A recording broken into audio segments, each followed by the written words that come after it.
My name is Macy Quinn. I'm 29 years old, an APS caseworker in California. On October 18, 2025, I boarded a 5.5-hour flight from Los Angeles to Honolulu, knowing I wasn't invited to my sister Nadia's wedding. 3 weeks earlier, my father sent one cold email. "Don't attend. You'll ruin Nadia's day. Your divorce, your job, the distance, it's all embarrassing. Stay away." Ours does. He thought I was the weak one, the failure. He had no idea I'd spent 14 months quietly building a case. He had no idea they'd moved my 82-year-old grandmother to a luxury facility in Kua, isolated her, stolen $340,000 from her accounts. And he definitely had no idea I wasn't flying there to crash the wedding. I was flying to save the only person who had ever truly protected me. I grew up as the problem child. My sister Nadia was the golden one, pretty, popular, easy. I asked too many questions. My father Victor, a retired surgeon, measured success in tax brackets.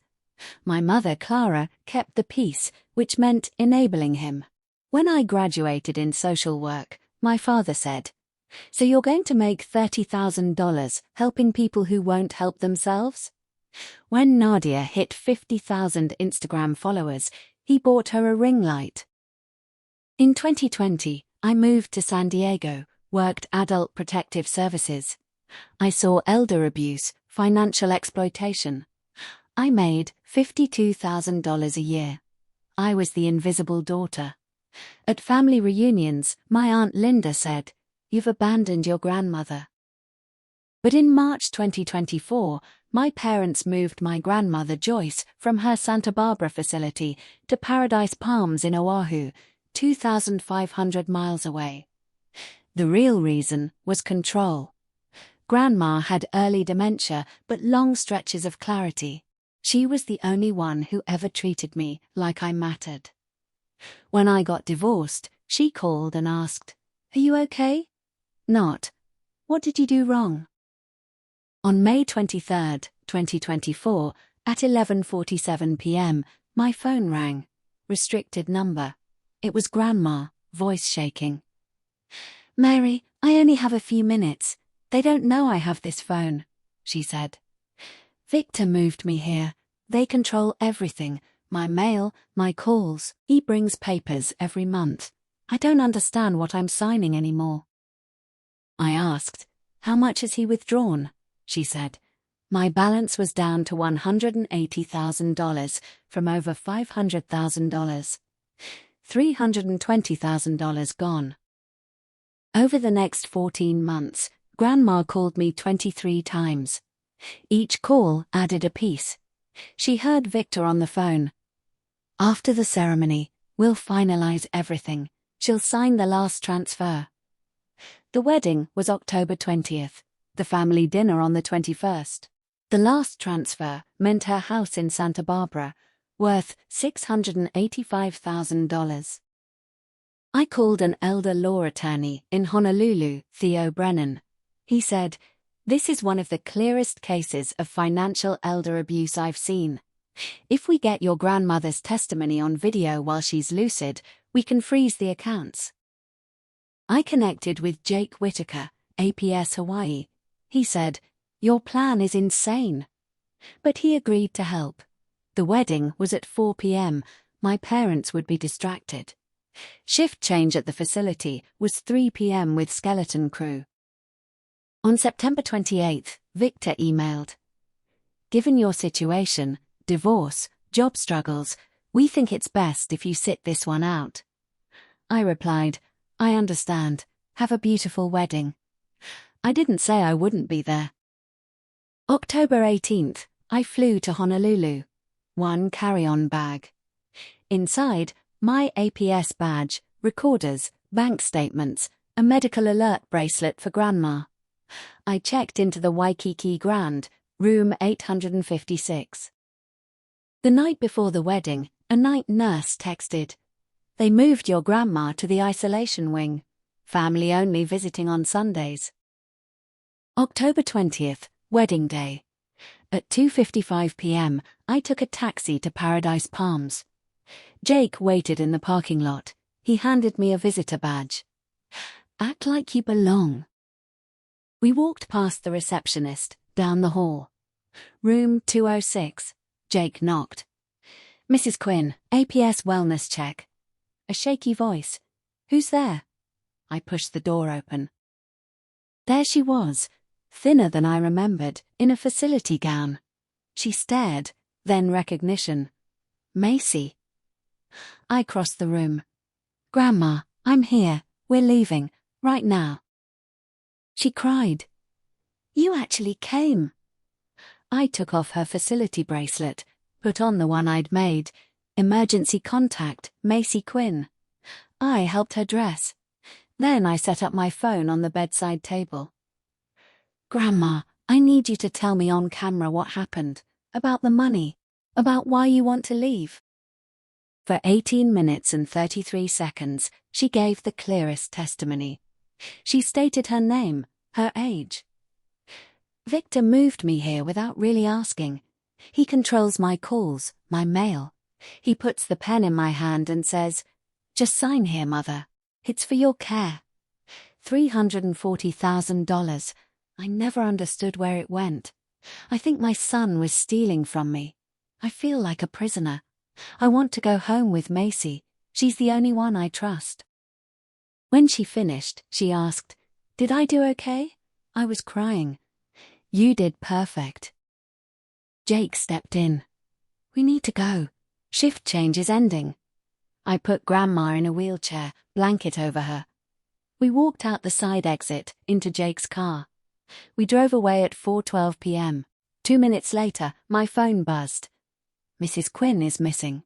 Then, 14 missed calls from my parents. At 4:16 p.m., my father texted, Macy, if you have your mother, return her immediately. This is kidnapping. I typed one reply. She's safe with me. She's not going back. Then I turned off my phone. We got Grandma to room 856. She sat on the bed, wrapped in a robe, drinking ginger tea. What happens now? I showed her my phone. 31 text messages, threats, panic. Now we wait for them to realize they lost. Monday morning, Theo filed a temporary protective order. My father filed a police report claiming kidnapping. 2 officers came to the hotel. I showed them my APS badge, the video testimony, the bank statements. The officer watched 2 minutes. I don't think we have a crime here, ma'am. The investigation rolled forward. The bank records showed every withdrawal matched Victor's visits. The money went to Nadia's influencer, LLC. The judge denied my father's guardianship petition. My mother cried during her interview. I didn't know. Vincent handled everything. Nadia's honeymoon was cut short. Her follower count dropped. Her sponsorship paused. The family group chat exploded. 183 messages in 5 days. My cousins sent me screenshots. One cousin texted me directly. Uncle Victor is telling everyone you're trying to steal Grandma's money. I sent her one screenshot, the withdrawal timeline. She replied 6 hours later. Oh my God. On November 10th, I flew Grandma back to San Diego. My small 2-bedroom apartment became our home. I converted the spare room, new bed, photos of Grandpa, her favorite books. She cried when she first saw it. You did this for me. I'd do anything for you, Grandma. The day before Thanksgiving, we went grocery shopping.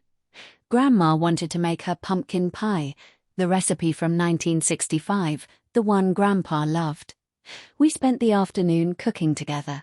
She was lucid for 3 hours, laughing, telling stories about raising Victor. You were always stubborn.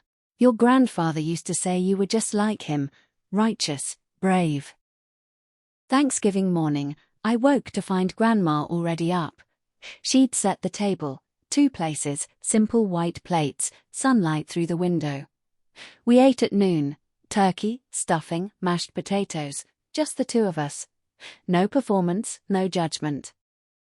After we finished, she stood at the window and took my hand. "You know, sweetheart, you keep saying you saved me. But I don't think that's the whole truth. You finally let me save you too. All those years I watched Victor hurt you, make you small, and I couldn't stop him.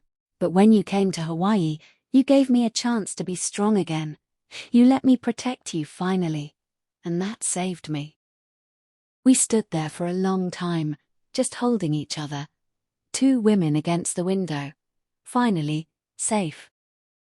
A week later, I got a text from my father. "This isn't over." I deleted it without reading past the first line. Because he was wrong. The fight was over. The need for their approval was over. The version of me that believed I was the problem, she was over too. I'd flown to Hawaii, knowing they'd turn me away from the wedding, knowing I'd never be the daughter they wanted. But I hadn't gone for them. I'd gone for Grandma. And in saving her, I'd found something I didn't know I was looking for. I'd found home. Not in a big family with matching Christmas cards and people who smile for photos, but cut you down in private home was this. A small apartment in San Diego, a grandmother who calls me brave, Thanksgiving dinner for two, pumpkin pie from a recipe older than I am. Chosen family. My name is Macy Quinn. I'm 29 years old, and I'm not the family failure.